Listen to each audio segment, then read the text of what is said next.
Hello friends, welcome to job seekers junction. So இந்த வீடியோவில் நம்ம என்ன பார்க்க போகிறோம்னு பார்த்தீங்கன்னா, சென்ட்ரல் கவர்மெண்ட்டுடைய ஒன் ஆஃப் த ஆர்கனைசேஷனான national hydro electric power corporation limited. So அதுக்கான ரெக்ரூட்மெண்ட் நோட்டீஸ் பற்றி தான் பார்க்க போகிறோம். ஸோ இது உங்களுக்கான ஒரு ரிமைண்டர் வீடியோவாகவே இருக்கும். ஏன் அப்படின்னா, இதுக்கு அப்ளை பண்ணுறதுக்கான லாஸ்ட் டேட் பார்த்தீங்கன்னா இன்றைக்கி தான். ஸோ 26 மார்ச் தான் லாஸ்ட் டேட்டு. ஸோ இது வரைக்கும் இந்த வீடியோ நான் பார்த்ததில்லை, இந்த நோட்டிஃபிகேஷன் தெரியாது, இன்னும் நான் அப்ளை பண்ணல அப்படின்றவங்க, எலிஜிபிள் யார் யாரெல்லாம் இருக்கீங்களோ அவங்களாம் தயவு செஞ்சு இந்த வீடியோ பார்த்துட்டு மறக்காமல் அப்ளை பண்ணிடுங்க. இன்னைக்கு ஈவினிங் 6 மணி வரைக்கும் தான் உங்களுக்கு அப்ளிகேஷன் டைம் கொடுத்துருக்காங்க. ஸோ அதுக்குள்ளே அப்ளை பண்ணாதவங்க அப்ளை பண்ணிடுங்க. ஸோ இதுக்கான என்னென்ன ரெக்குயர்மெண்ட் சொல்லியிருக்காங்க, என்னென்ன எலிஜிபிலிட்டிங்கிறத கம்ப்ளீட்டாக இந்த வீடியோவில் நான் உங்களுக்கு சொல்லிடுறேன். ஸோ இது ஒரு ட்ரெயினி இன்ஜினியர் அல்லது ட்ரெயினி ஆஃபீஸருக்கான ரெக்ரூட்மெண்ட் நோட்டீஸ் தான். Based on your GATE score 2023. GATE score எழுதி நல்ல ஸ்கோர் வச்சிருக்கீங்க அப்படின்னா தாராளமாக இந்த எக்ஸாமுக்கு அப்ளை பண்ணிடுங்க. ஸோ கேட் ஸ்கோர் ரொம்ப மஸ்ட்டு. ஓகேங்களா? ஸோ என்னென்ன போஸ்ட் சொல்லியிருக்காங்க அப்படின்றத நம்ம கீழே பார்த்துருவோம். இதை விட எழுத்து இவங்களால சின்னமாக கொடுக்க முடியாதுன்னு நினைக்கிறேன். அவ்வளோ சின்னமாக கொடுத்துருக்காங்க. ஸோ நான் உங்களுக்கு ஜூம் பண்ணியே நான் உங்களுக்கு எக்ஸ்பிளைன் பண்ணுறேன். ஓகே, இது கிளியராக இருக்கும்னு நினைக்கிறேன். ஸோ ஃபஸ்ட்டு பார்த்தீங்கன்னா ட்ரெயின் இன்ஜினியர் தான் இந்த போஸ்ட்டு. ஸோ சிவில் இன்ஜினியரிங் நீங்கள் ஃபுல் டைம் பேச்சுலர்ஸ் டிகிரி முடிச்சிருக்கணும். இன்ஜினியரிங்கில் டெக்னாலஜி அல்லது பிஎஸ்சி இன்ஜினியரிங் இந்த மாதிரி படிச்சிருக்கணும். மினிமம் 60% மார்க் நீங்கள் எடுத்திருக்கணும். ஓகேங்களா?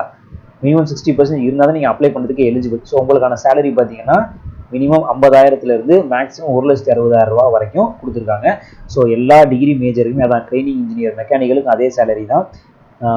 30 இயர்ஸ்ங்கிறது ஏஜ் லிமிட் நினைக்கிறேன். Age limit upper age limit உங்களுக்கு 30 வயசு. 30 வயசு உள்ள அத்தனை பேருமே தாராளமாக நீங்கள் இந்த எக்ஸாமுக்கு எழுதலாம்.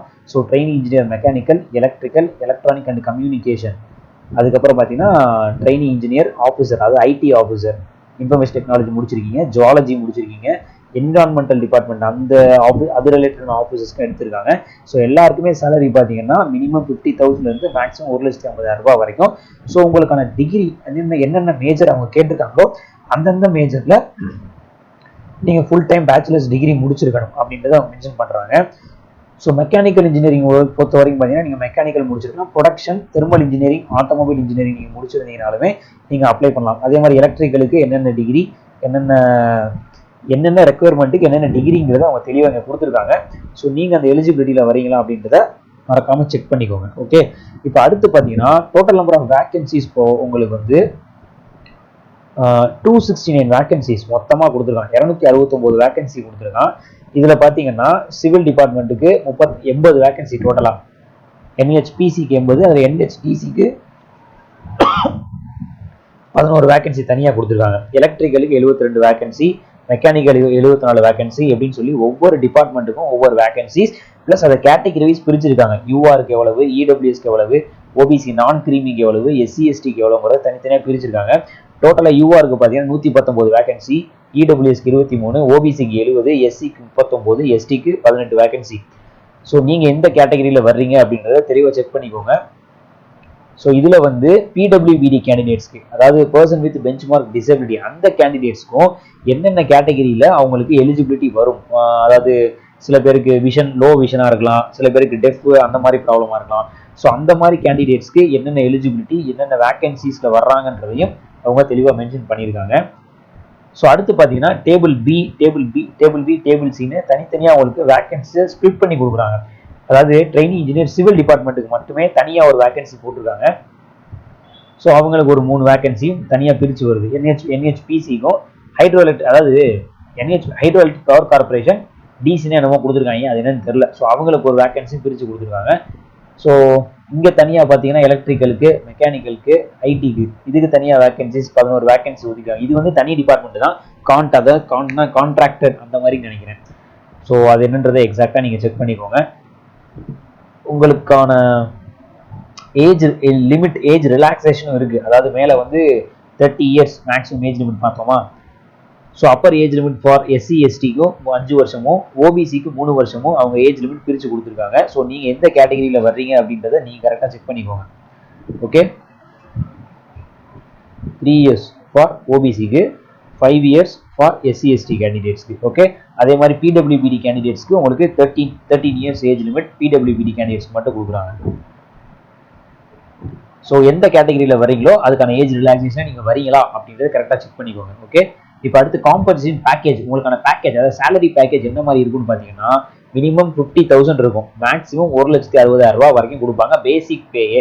இது போக இந்த பேசிக் பேயை தாண்டி உங்களுக்கு இந்த dearness allowance, HRA housing rental allowance இதெல்லாம் எக்ஸ்ட்ராவா ஆட் ஆன் ஆகி வந்துடும். ஓகேங்களா. பிளேஸ்மெண்ட்னு பார்த்தீங்கன்னா எங்கெங்கெல்லாம் NHPC hydro electric power corporation இது அந்த ஹெட் குவார்ட்டர்ஸ் அந்த சென்டர் எங்கெங்கெல்லாம் இருக்கோ ஆல் ஓவர் இந்தியா ஃபுல்லாக உங்களுக்கு எங்கே வேணால் அதை வந்து போஸ்டிங் போடலாம். இங்கெல்லாம் போகிறதுக்கு நீங்கள் ரெடியாக ஆகிக்கோங்க. ஓகேங்களா. ஸோ இது வந்து பார்த்தீங்கன்னா முழுக்க முழுக்க கேட் ஸ்கோர் தான் ஃபர்ஸ்ட் ப்ரிஃபரன்ஸ் கொடுக்குறாங்க. ஸோ கேட் ஸ்கோர் 2023 இந்த 2023 எழுதின கேட் ஸ்கோர் மட்டும்தான் உங்களுக்கு எலிஜிபிள். ஸோ அதுக்கு முன்னாடி நீங்கள் எழுதியிருக்கீங்க போன வருஷம்லாம் எழுதியிருக்கீங்க அப்படின்னா அதெல்லாம் வந்து இங்கே எலிஜிபிள் கிடையாது. ஸோ இது எப்படி ரெக்ரூட்மெண்ட் ப்ராசஸ் பண்ணுறாங்கன்னா கேட் ஸ்கோர் 2023 எழுதுனது அதுக்கப்புறம் பார்த்தீங்கன்னா ஒரு குரூப் டிஸ்கஷன் வந்து கண்டக்ட் பண்ணுறாங்க.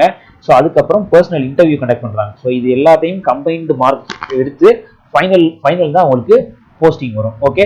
இப்போ கேட் ஸ்கோர் 2023 மட்டும் உங்களுக்கு 75% வெயிட்டேஜ் கொடுக்குறாங்க. அதுக்கப்புறம் group discussion and personal interview, so அதுக்கு வந்து ஒரு 25% வெயிட்டேஜ் கொடுக்குறாங்க. ஓகேங்களா.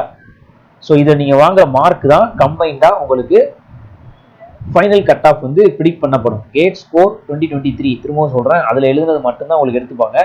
வேற எந்த வருஷமும் நீங்கள் எழுதியிருந்தீங்க அப்படின்னா அதுக்கான அந்த கேட் ஸ்கோர் வந்து அவங்க கணக்கில் எடுத்துக்கொள்ளப்பட மாட்டாது.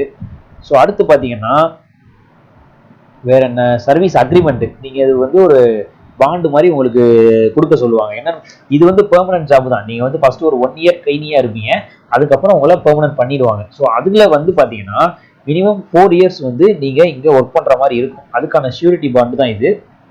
நீங்கள் சொல்லியிருக்காங்க பாருங்க, 4 இயர்ஸ் ஆஃப் சர்வீஸ் வந்து நீங்கள் இங்கே கொடுக்கணும். ஸோ ஒருவேளை நீங்கள் அதை பிரேக் பண்ணுறீங்க, 4 இயர்ஸ் இருக்க முடியாது, நீங்கள் வெளியே போறீங்க அப்படின்னா ஸோ அதுக்கு வந்து 4 lakh so 4 lakh plus GST நீங்கள் அவங்களுக்கு பே பண்ணுற மாதிரி இருக்கும். ஜென்ரல் ஓபிசி கேண்டிடேட்டாக இருந்தீங்க அப்படின்னா அதுவே 2 லட்ச ரூபா நீங்கள் பே பண்ணணும். எஸ்சி எஸ்டி பிடபிள்யூபிடி கேண்டிடேட்ஸ் இருக்கீங்க அப்படின்னா மறந்துடாதீங்க, மினிமம் 4 வருஷம் நீங்கள் அந்த கம்பெனியில் இருக்கிற மாதிரி தான் இருக்கும். ஸோ இவ்வளோ சேலரி அவங்க கொடுக்குறாங்க அப்படின்றப்போ சேலரி மேலே பார்த்தோம் இல்லையா, 50,000 1,60,000 வரைக்கும் அவ்வளோ சேலரி வருதுன்றப்போ தாராளமாக நம்ம அங்கே ஒர்க் பண்ணுற மாதிரி தான் இருக்கும். ஸோ ஃப்ரெஷர்ஸும் இங்கே அலவுடு தான். இது பண்ணி நான் எங்கேயும் வேலை பார்த்ததில்லை அப்படின்னா நீங்கள் தாராளமாக அப்ளை பண்ணிக்கலாம்.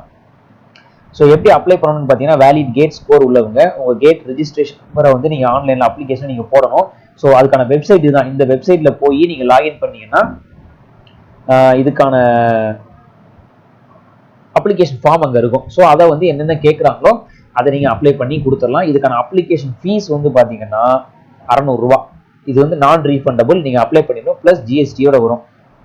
ப்ளஸ் ஜிஎஸ்டின்னு பார்த்தீங்கன்னா 18% ஜிஎஸ்டி போட்டுருக்கான்னு நினைக்கிறேன். ஸோ 708 rupees ஜிஎஸ்டியோட சேர்த்து வரும். இது நீங்கள் யூபிஐலையோ இதுலையோ நீங்கள் பே பண்ணிக்கலாம். ஸோ இதுலையும் பார்த்தீங்கன்னா எக்ஸம்ஷன் இருக்குது. என்னன்னா எஸ்சி எஸ்டி பிடபிள்யூபிடி எக்ஸ் சர்வீஸ்மேன் உமன் எல்லாருக்குமே வந்து ஃபீஸ் கிடையாது. நீங்கள் ஃப்ரீ ஆஃப் அப்ளிகேஷன் தான், தாராளமாக நீங்கள் ஃப்ரீயாகவே அப்ளை பண்ணி எழுதிக்கலாம். மறுபடியும் ஞாபகப்படுத்துறேன், இதுக்கான லாஸ்ட் டேட் பார்த்தீங்கன்னா இன்னைக்கு தான் 26 மார்ச் தான் லாஸ்ட் டேட். ஓகே. இந்த லாகின் ஐடியில் போயிட்டு கெரியர் அப்படிங்கிற அந்த ஒரு ஆப்ஷன் நீங்கள் கிளிக் பண்ணீங்கன்னா அப்ளை அப்படின்னு இருக்கும். அந்த அப்ளைல போயிட்டு நீங்கள் தாராளமாக இந்த அப்ளிகேஷன் ஃபார்ம் ஃபில் பண்ணி நீங்கள் உங்கள் ரெஜிஸ்டர் பண்ணுறதை பண்ணிக்கலாம். ஸோ இதில் வந்து என்னன்னா நீங்கள் scan the photo copy of the certificates, ஒரு சில ரெஜிஸ்ட்ரேஷன் ஃபார்ம் சொல்லியிருக்காங்க, சர்டிஃபிகேட் டாக்குமெண்ட் சொல்லியிருக்காங்க. ஸோ அந்த டாக்குமெண்ட்ஸையும் நீங்கள் அப்ளை பண்ணுறதுக்கு முன்னாடி எடுத்து வச்சுக்கோங்க. ஏன்னா நீங்கள் அப்லோட் பண்ணுற மாதிரி இருக்குது. என்னன்னு பார்த்தீங்கன்னா உங்களை மெட்ரிகுலேஷன், அதாவது SSC school certificates mark sheet இருக்குல்ல, 10th 12th மார்க் ஷீட் அதை நீங்கள் அப்ளை பண்ணணும். கம்ப்ளீட் மார்க் ஷீட் அதெல்லாம் அப்ளை பண்ணுற மாதிரி இருக்கும். நீங்கள் எந்த கேட்டகரியில் வரீங்களோ, ஓபிசியோ இல்லை எஸ்சி எஸ்டியில் வரீங்களோ அந்த கேண்டிடேட்கான சர்டிஃபிகேட், கேஸ்ட் சர்டிஃபிகேட்டை நீங்கள் அப்ளை பண்ணணும். ஒருவேளை டிசேபிள் அந்த பிடபிள்யூபிடியில் அப்ளை பண்ணுறீங்கன்னா அதுக்கான சர்டிஃபிகேட்டை நீங்கள் அப்ளை பண்ணுற மாதிரி இருக்கும். வேற என்ன சொல்லியிருக்காங்க, சிஜிபி, அதாவது உங்கள் காலேஜ் டிகிரி முடிச்சிருப்பீங்க இல்லையா, அந்த டிகிரி சர்டிஃபிகேட்டை நீங்கள் அப்ளை பண்ணணும். அதாவது இவ்வளோ பர்சன்டேஜ் வாங்கியிருக்கேன் அப்படின்றத காட்டுறதுக்கு. ஸோ அதுக்கப்புறம் கேட் ஸ்கோர் கிளியர் பண்ண அந்த ஸ்கோரை நீங்கள் அந்த கேட் சர்டிஃபிகேட்டை நீங்கள் அப்லோட் பண்ணுற மாதிரி இருக்கும். ஸோ இது எல்லாத்தையும் நீங்கள் டாக்குமெண்ட்டை அப்லோட் பண்ணிட்டு தான் நீங்கள் சப்மிட் கொடுக்கணும். ஸோ அப்போ தான் வந்து அது அவங்களுக்கு யூஸ்ஃபுல்லாக இருக்கும் செலக்ட் பண்ணுறதுக்கு. ஓகே. ஸோ என்னென்ன போஸ்ட் நேம்ன்றதை சொல்லியிருக்காங்க, சிவில், எலக்ட்ரிக்கல், மெக்கானிக்கல், இந்த போஸ்ட்லாம் நீங்கள் வந்து அப்ளை பண்ணுற மாதிரி இருக்கும். வேற என்ன சொல்லியிருக்காங்க, எலிஜிபிள் கேண்டிடேட்ஸ்க்கான என்னென்ன எலிஜிபிலிட்டி சொல்லியிருக்காங்கன்னா இங்கே பாருங்க, மறுபடியும் சொல்கிறேன், கேட் ஸ்கோர் 2023 நீங்கள் எடுத்தது மட்டும்தான். மித்த எந்த வருஷம் நீங்கள் எழுதுனதுமே இங்கே அப்ளிகபிள் கிடையாது. இது மட்டும்தான் நீங்கள் எலிஜிபிள் நீங்கள் எடுத்துப்பாங்க. ஓகே. அதுக்கப்புறம் நேஷனாலிட்டி நீங்கள் இந்தியனாக இருக்கணும். இந்தியனாக இருந்தால் மட்டும்தான் நீங்கள் அப்ளை பண்ண முடியும். ஸோ இதுக்கான லாஸ்ட் டேட் எகெயின் 26 மார்ச் சாயந்தரம் 6 மணி வரைக்கும் தான் இருக்கும். ஸோ அதுக்குள்ளே யாரெல்லாம் நீங்கள் அப்ளை பண்ணலையோ தயவு செஞ்சு மறக்காமல் பண்ணிடுங்க. ஏன்னா இது வந்து ஒரு நல்ல ஆப்பர்ச்சுனிட்டி. நிறைய பேர் வந்து இதில் அப்ளை பண்ண மாட்டாங்க. ஏன்னா கேட் ஸ்கோர் வந்து ஒரு சில பேர் தான் எழுதி நீங்கள் கிளியர் பண்ணி வச்சுருப்பாங்க. ஸோ அதனால இதுக்கான காம்படிஷன் பார்த்தீங்கன்னா ரொம்பவே கம்மி தான். ஸோ அதனால எலிஜிபிள் யார் யாரெல்லாம் இருக்கீங்களோ தயவு செஞ்சு அப்ளை பண்ணிருங்க. உங்களுக்கு தெரிஞ்சவங்க யாராவது இந்த எக்ஸாம்ஸ் எழுதியிருக்காங்க, இப்போ ஃப்ரெஷ்ஷாக இன்ஜினியரிங் படிச்சுட்டு இருக்காங்க, எழுதி முடிச்சிருக்காங்க அப்படின்னா தயவு செஞ்சு அவங்களுக்கு இந்த வீடியோ ஃபார்வர்ட் பண்ணிருங்க. யாருக்காச்சும் ஒருத்தருக்காச்சும் கண்டிப்பாக அது யூஸ்ஃபுல்லாக இருக்கும்னு நம்புறேன். ஸோ இது மாதிரியான ஜாப் அப்டேட்ஸ்க்கு மறக்காம நம்ம சேனல் சப்ஸ்கிரைப் பண்ணிக்கோங்க. தேங்க்யூ.